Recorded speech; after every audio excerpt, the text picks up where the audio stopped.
The United States is on the verge of becoming a tyranny. The U.S. has no journalists, only propagandists, and the rule of law has been discarded.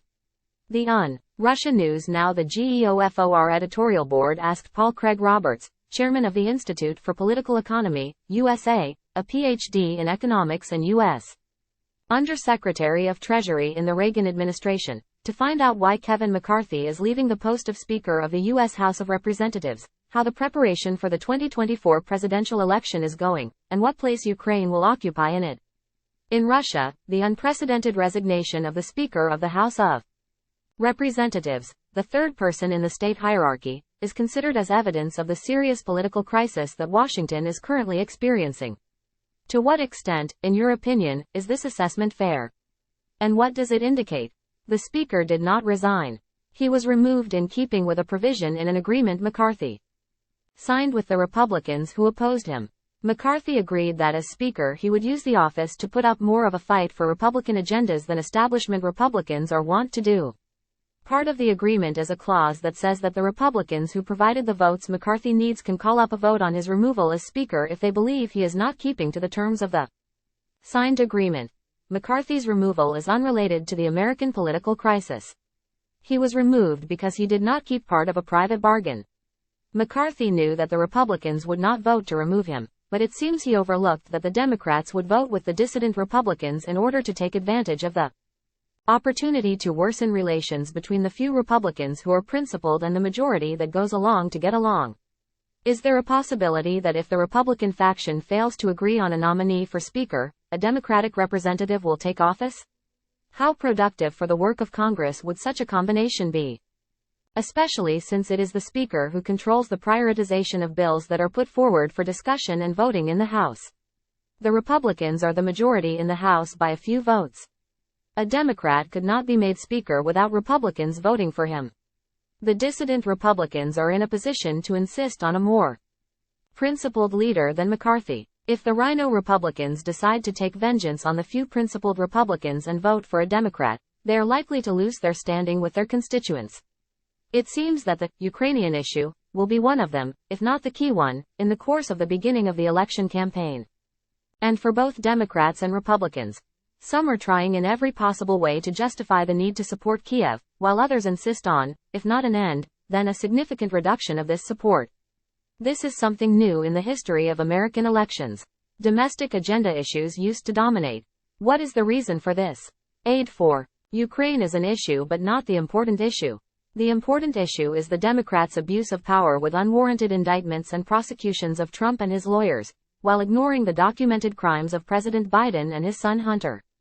The FBI has become a political police that is used against Republicans. U.S. foreign policy is controlled by neoconservatives. Their policy is to prevent the rise of other countries that could serve as obstacles to U.S. unilateralism.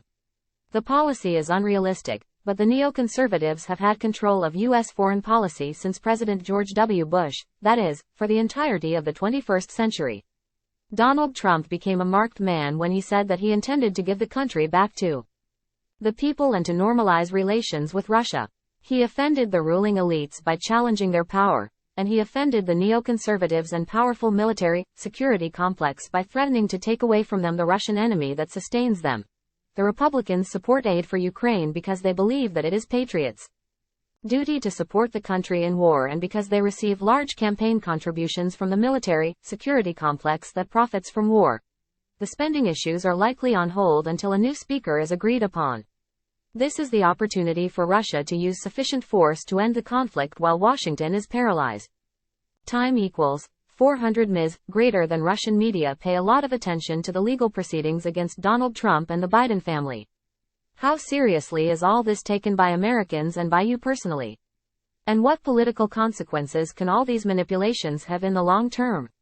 There are currently no legal proceedings against the Biden family.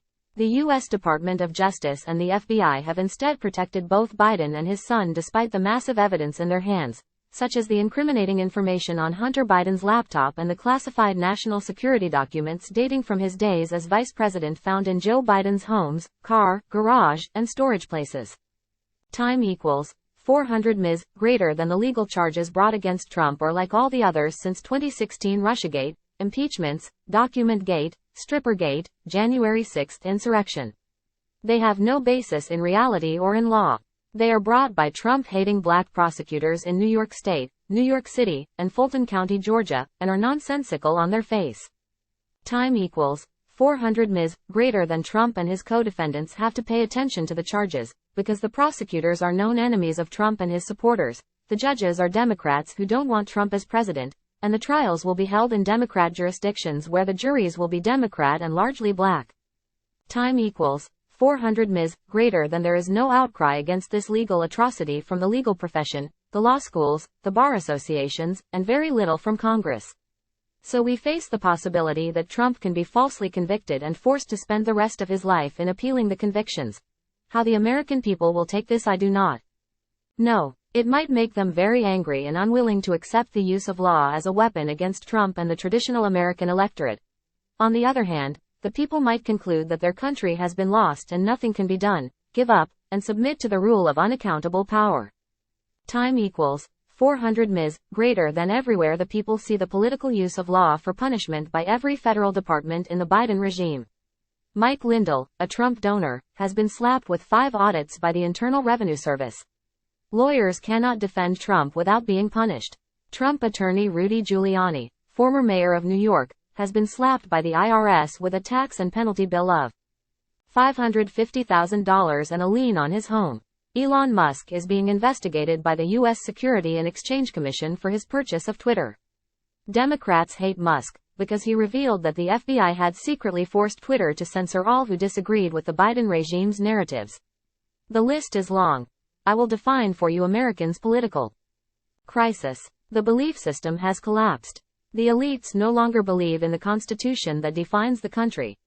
Students in law schools and journalism schools are taught that the U.S. Constitution is a racist document and an instrument of white oppression of people of color.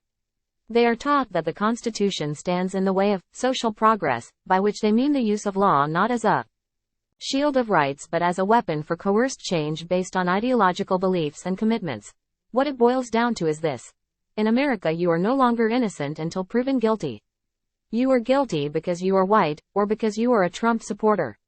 No other evidence is necessary. The Democrats have put 1,000 Trump supporters in prison because they attended a rally for Trump.